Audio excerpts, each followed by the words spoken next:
Jesus was so brutally beaten in his scourging that he did not have strength to carry his own cross. The Son of God, the one who made the earth, the one who holds it into existence, did not have strength to carry his own cross. It's interesting, the text says that they pressed into service a passerby, Simon of Cyrene, who was coming in from the country. Most likely he was coming in from North Africa to celebrate the Passover. And it says they pressed him into service. See, the Roman centurions had legal authority to force someone to help criminals carry their cross if they were too weak.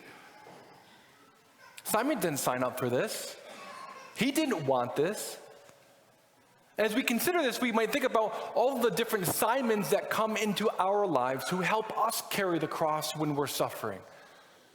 When we're suffering so much, we don't even have strength to get up and to carry that cross by ourselves. And so God sends people into our lives who perhaps didn't want to, but they help us follow Jesus. I'll never forget that when I was in the hospital for 6 weeks back in 2021, God sent a Simon into my life. In fact, a nurse here who is a parishioner came into my room and visited me and prayed with me. And this was during the second wave of COVID in which I wasn't allowed to have visitors.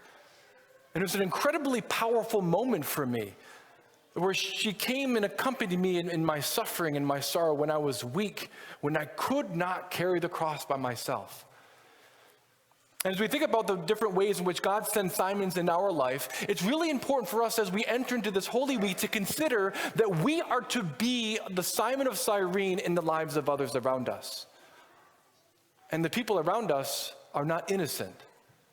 That is, we have people in our lives that are sometimes so difficult to love, that are going through so much suffering in their own life, that God is calling us to help them carry their cross. And it could be people who are suffering from mental illness, people who are suffering from physical illness or disability. Maybe a parent or a grandparent is suffering, or maybe there's someone who's just stubborn, will not admit or acknowledge his or her problems. But God is calling you to help carry their cross. And you might say to yourself, I didn't sign up for this. I don't want to care for them. I don't want to love them. But remember here about the dignity of what Simon did. What's interesting is the text mentions that he's the father of Alexander and Rufus.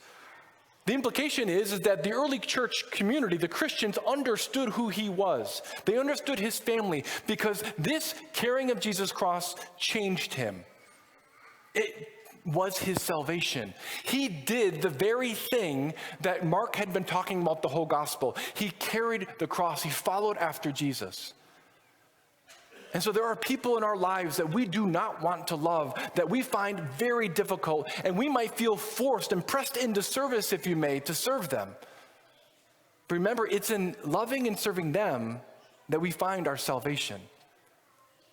So this week, who is the Jesus that you're called to be Simon for?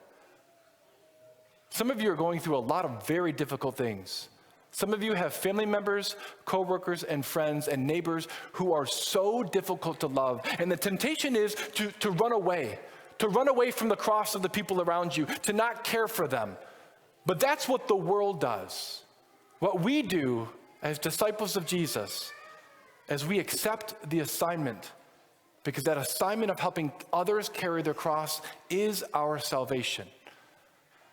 So as we identify who those people are in our life that God is calling us to help carry their cross, let us remember that it is precisely in doing that, in carrying the cross of other people around us, that we remain faithful to Jesus so that we can be one with him, not only in his crucifixion, but in the power of his resurrection.